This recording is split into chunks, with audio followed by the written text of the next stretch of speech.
Arestado ang isang lalaking suspect sa pagnanakaw ng motorsiklo sa nagawang hot pursuit operation ng Dalaguete PNP bilang bahagi ng pinaigting na kampanya ng Philippine National Police laban sa kriminalidad. Ang operasyon ay isinagawa kasunod ng direktiba ni PNP Chief Police General Nicolas Torre III na palakasin ang presensya ng kapulisan at tiyaking mabilis ang pagtugon sa mga krimen sa buong bansa. Patrolwoman Judith Nicanor sa balita. Rehas ang isang lalaking suspect sa pagnanakaw ng isang motorsiklo matapos ang isinagawang hot pursuit operation ng mga kapulisan ng Dalaguete nito lamang nakaraan.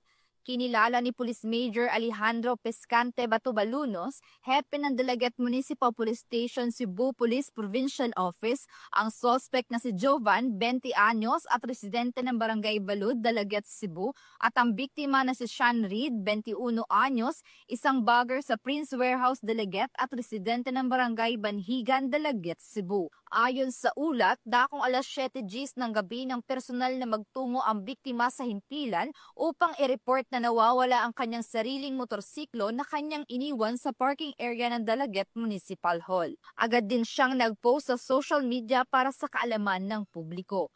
Sa kabutihang palad, isang concerned citizen ang tumawag sa hotline ng istasyon upang ipagbigay alam na natagpuan ang naturang motorsiklo sa Alcoy, Cebu. Dahil dito, agad nagsagawa ng hot pursuit operation ng mga tauhan ng Dalaguete Police Station kasama ang may-ari ng motorsiklo at sa pakikipag-ugnayan sa Alcoy Municipal Police Station ay natunto nila ang pinaghihinalaang suspect. Nahuli siya sa aktong may hawak ng isang unit ng Suzuki Rider na kinumpirma ng biktima na ito nga ang kanyang pagmamayaring motorsiklo base sa mga dokumentong kanyang ipinresenta. Magandang araw sa ating lahat. Ako po si Police Major Alejandro P. Batubalunos, Chief of Police ng Dalaguete Municipal Police Station. Taos-pusong nagpapasalamat sa lahat ng tumulong at nagbigay ng impormasyon kung saan napadali ang pagkaaresto ng suspetsado sa pagnanakaw ng motorsiklo.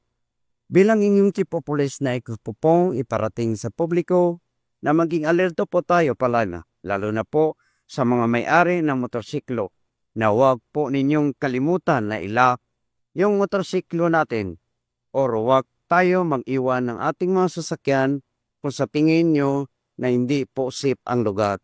Kung sakaling may mga insidente po, okay na lang mga tao sa inyong lugar, maaari po kayong tumawag sa ating himpilan sa mga numerong ito, 0923-8704-534 at 099-8598-6345 at sa ating mga landline na 484-8175. Maraming salamat po at mabuhay kayong lahat. Ang mabilis na aksyon ng kapulisan ay patunay sa kanilang pagtugon sa utos ni Chief PNP Police General Nicolas D. Torre III na masiguro ang swift and responsive police service. Mula dito sa Central Visayas, sa Konyong Police News Network Correspondent Patrolwoman Judith Nicanor, alagad ng batas, tagataguyod ng Balitang Pulis.